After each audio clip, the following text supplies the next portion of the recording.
Today's bullet journaling tip is about using a black dot grid journal and adopting the Ryder Carroll method for bullet journaling. This is a great system to use if you don't find yourself doing those really elaborate, super drawn out, illustrated spreads. You just want something that's super functional, but you want to also have a tool that is fun to use, that engages you and keeps you motivated. This combination is perfect. The reason I like a black dot grid book is that it's just such a unique writing experience, and playing around with new tools is a really good way to engage yourself and start a new habit. So if bullet journaling is new for you, try using a completely different book to really get you excited. Fun pens are also really helpful. Paint pens are great for black dot grid books, and so are jelly roll pens, which we're going to use in this video. The Ryder Carroll method for bullet journaling is the original form of bullet journaling, and the idea is that you are bulleting everything, so everything is in super short form.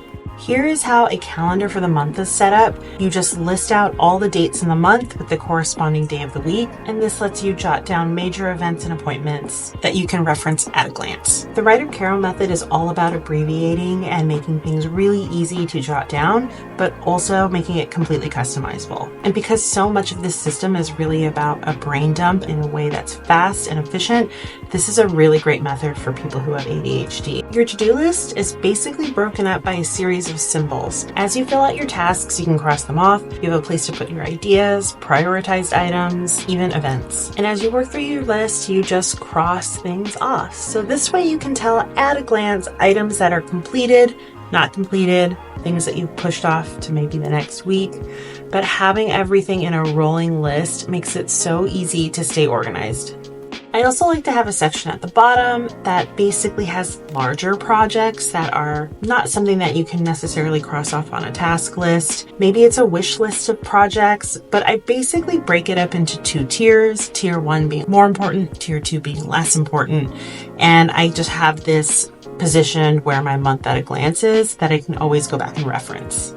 And I know what you're thinking. What if I run out of space here? How am I supposed to put a full month of tasks on this one little section? Well, that's the beauty of this, is basically you just keep rolling over onto the next page because it's a never-ending to-do list, which sounds depressing, but that's essentially what it is. So all of the items that I didn't get to or I didn't finish, I can just write it on the next page and keep that list going. Now, this is a completely oversimplified, very short video on the Ryder Carroll method for bullet journaling, but go and look at the different resources that they've got. It's a really cool system. Above all else, find something that works for you, find fun tools that'll keep you engaged, and happy bullet journaling.